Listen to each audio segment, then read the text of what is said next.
মিছামাৰীৰ ১ নং ধানমৰা আৰু ২ নং ধানমৰা সংযোগী পথটো এতিয়া অতি বিধ্বস্ত হৈ পৰিছে।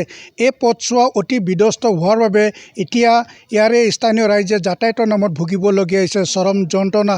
এই পথছোৱা কিন্তু নিৰ্মাণৰ বাবে অসম চৰকাৰক ইয়াৰে স্থানীয় ৰাইজে বাৰম্বাৰ দাবী জনাই আহিছিল যদিও এই ক্ষেত্ৰত গুৰুতৰ অভিযোগ উঠিছে যে এই পথছোৱা আজিলৈ নিৰ্মাণ কৰি নিদিলে।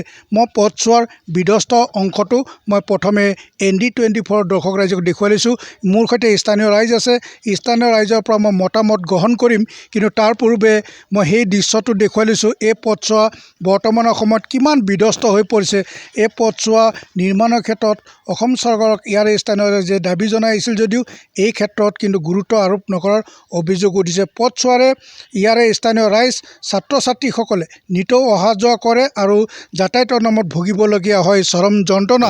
বিপদকালীন সময়ত এই অঞ্চললৈ আহিব নোৱাৰে কোনো ধৰণৰ এম্বুলেঞ্চ সেৱা বা যিকোনো গাড়ী, কাৰণ এই পথছোৱা বৰ্তমানৰ সময়ত অতি বিধ্বস্ত।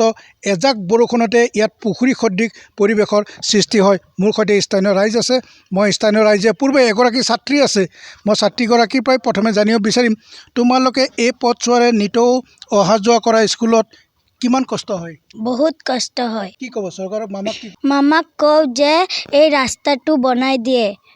হয়, এগৰাকী ছাত্ৰীয়ে কৈছে যে হিমন্ত মামাক এই পথটো নিৰ্মাণ কৰাৰ ব্যৱস্থা বা মেৰামতি কৰাৰ ব্যৱস্থা কৰিবলৈ, কাৰণ এই পথছোৱা অতি বিধ্বস্ত। মোৰ সৈতে এজন সচেতন ব্যক্তি, এই পথছোৱা অতি বিধ্বস্ত। আপোনালোকে প্ৰত্যেক বছৰে নিতৌ বোকা পানী গচকি অহা যোৱা কৰিবলগীয়া হয়, কি ক'ব?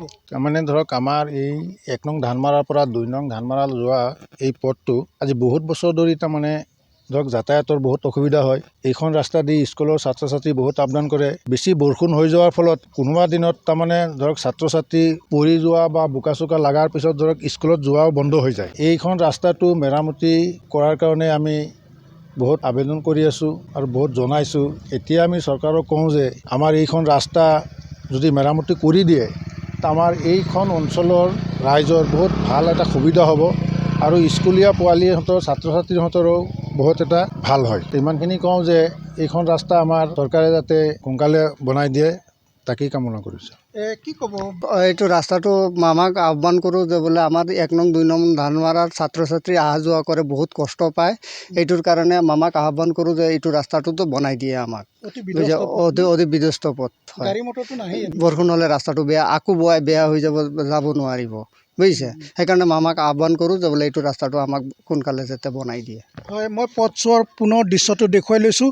এই পথছোৱাই এজাক বৰষুণতে এইদৰে বিধ্বস্ত হৈ পৰে আৰু এই পথছোৱা নিৰ্মাণ কৰিবলৈ কিন্তু এতিয়া অসম চৰকাৰক স্থানীয় ৰাইজে দাবী জনাইছে। এই ২ নং ধানমৰা আৰু ১ নং ধানমৰা অতি গুৰুত্বপূৰ্ণ এটা পথ। এই পথছোৱা নিৰ্মাণৰ ক্ষেত্ৰত অসম চৰকাৰৰ যি লোক নিৰ্মাণ বিভাগ বা স্থানীয় গাঁও পঞ্চায়তে কি পদক্ষেপ গ্ৰহণ কৰে সেয়া সময়ত হ'ব অতি লক্ষণীয়।